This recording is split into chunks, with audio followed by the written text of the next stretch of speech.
12 TMC தண்ணீரை திறந்துவிட உத்தரவிட வேண்டுமென தமிழக அரசு தாக்கல் செய்த மனு மீது எந்த உத்தரவையும் பிறப்பிக்க உச்சநீதிமன்றம் மறுத்துவிட்டது. காவிரி ஆணையத்தை அணுகும்படி நீதிபதிகள் அறிவுரை வழங்கியுள்ளனர்.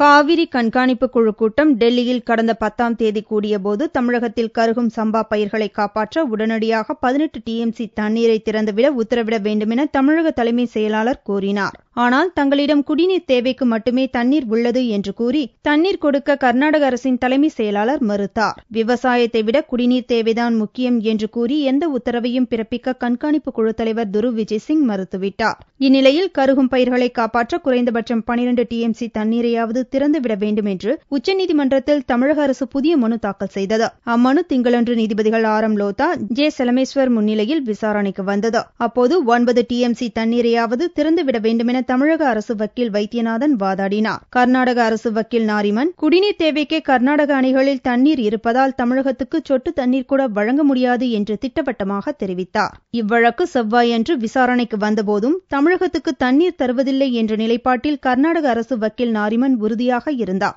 இதனால் 12 டிஎம்சி தண்ணீரை திறந்துவிட வேண்டுமென்ற தமிழகத்தின் கோரிக்கை மீது எந்த உத்தரவையும் நீதிபதிகள் லோதா, செலமேஸ்வர் பிறப்பிக்கவில்லை. அதோடு வழக்கின் விசாரணையை பிப்ரவரி 4ஆம் தேதிக்கு ஒத்திவைத்தனர். கருகும் பயிர்களை காப்பாற்ற உடனடி நிவாரணம் பெற தமிழகம் விரும்பினால் பிரதமர் தலைமையிலான காவிரி நதிநீர் ஆணையத்தை அணுகலாம் என்று நீதிபதிகள் ஆலோசனை வழங்கினர். காவிரி டெல்டா மாவட்டங்களில் பயிர்கள் கருகும் சூழலில் உச்சநீதிமன்றம் எந்த உத்தரவையும் பிறப்பிக்காமல் விசாரணையை ஒத்திவைத்தது தமிழகத்துக்கு பெருத்த பின்னடைவாக அமைந்துள்ளது.